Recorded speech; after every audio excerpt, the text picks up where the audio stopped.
हर हर महादेव भक्तों, आज की कथा हम प्रारंभ करते हैं कि शिव पुराण का परिचय क्या है। जैसा कि हमने पहले भी बताया कि इस शिव पुराण को पढ़ने का एक ही उद्देश्य है कि जो शब्द शिव पुराण में लिखे हुए हैं वैसे के वैसे आपको प्राप्त हो सकें। तो आइए प्रारंभ करते हैं। सूत जी कहते हैं, साधु महात्माओं, आपने बहुत अच्छी बात पूछी है। आपका यह प्रश्न तीनों लोगों का हित करने वाला है। मैं गुरुदेव व्यास का स्मरण करके आप लोगों के स्नेहवश इस विषय का वर्णन करूँगा। आप आदर पूर्वक सुने। सबसे उत्तम जो शिव पुराण है वह वेदांत का सार सर्वस्व है तथा वक्ता और श्रोता का समस्त पाप राशियों से उद्धार करने वाला है। इतना ही नहीं, वह परलोक में परमार्थ वस्तु को देने वाला है। कलयुग की कल्मश राशि का विनाश करने वाला है। उसमें भगवान शिव के उत्तम यश का वर्णन है। ब्राह्मणों, धर्म, अर्थ, काम और मोक्ष, इन चारों पुरुषार्थों को देने वाला वह पुराण सदा ही अपने प्रभाव की दृष्टि से वृद्धि या विस्तार को प्राप्त हो रहा है। विप्रवरों, उस सर्वोत्तम शिव पुराण के अध्ययन मात्र से वे कलयुग के पापासक्त जीव श्रेष्ठतम गति को प्राप्त हो जाएंगे। कलयुग के महान उत्पात तभी तक जगत में निर्भय होकर विचरेंगे जब तक यहाँ शिव पुराण का उदय नहीं होगा। इसे वेद के तुल्य माना गया है। इस वेद कल्प पुराण का सबसे पहले भगवान शिव ने ही प्रणयन किया था। विद्येश्वर संहिता, रुद्र संहिता, विनायक संहिता, उमा संहिता, मात्र संहिता, एकादश रुद्र संहिता, कैलाश संहिता, शतरुद्र संहिता, कोटि रुद्र संहिता, सहस्त्र कोटि रुद्र संहिता, वायवी संहिता तथा धर्म संहिता, इस प्रकार इस पुराण के 12 भेद या खंड हैं। ये 12 संहिताएं अत्यंत पुण्यमयी मानी गई हैं। ब्राह्मणों, अब मैं उनके श्लोकों की संख्या बता रहा हूँ। आप लोग वह सब आदर पूर्वक सुने। विद्येश्वर संहिता में 10,000 श्लोक हैं। रुद्र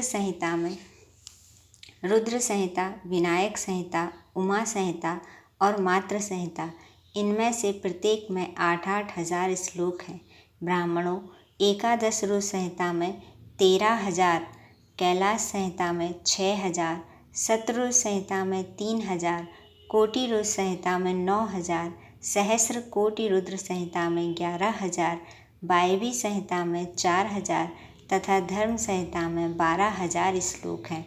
इस प्रकार मूल शिव पुराण की श्लोक संख्या 1,00,000 है, परंतु व्यास जी ने उसे 24,000 श्लोक में संक्षिप्त कर दिया है।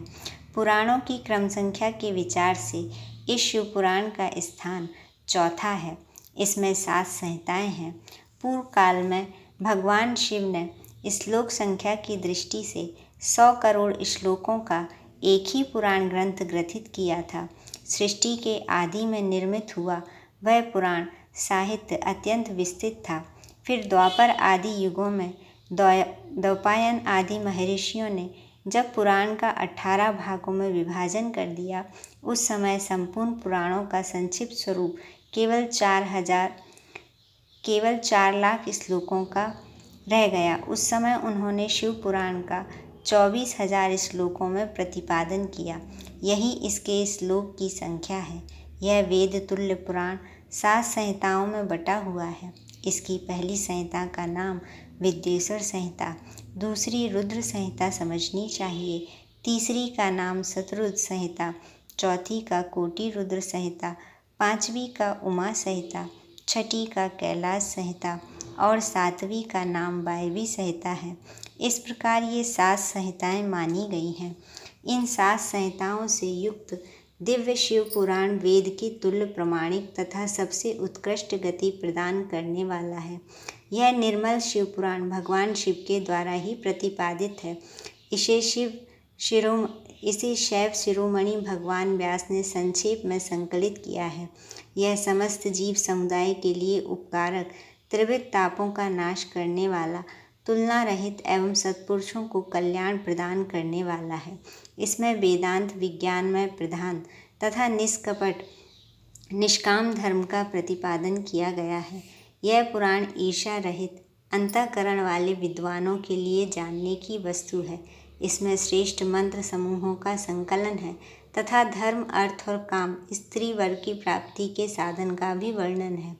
यह उत्तम शिव पुराण समस्त पुराणों में श्रेष्ठ है। वेद वेदांत में वेद रूप से विलसित परम वस्तु परमात्मा का इसमें गान किया गया है। जो बड़े आदर से इसे पढ़ता और सुनता है वह भगवान शिव का प्रिय होकर परम गति को प्राप्त कर लेता है। तो आज की कथा हम यहीं समाप्त करते हैं। शिव पुराण का परिचय हमने आज जाना। हर हर महादेव, हर हर महादेव।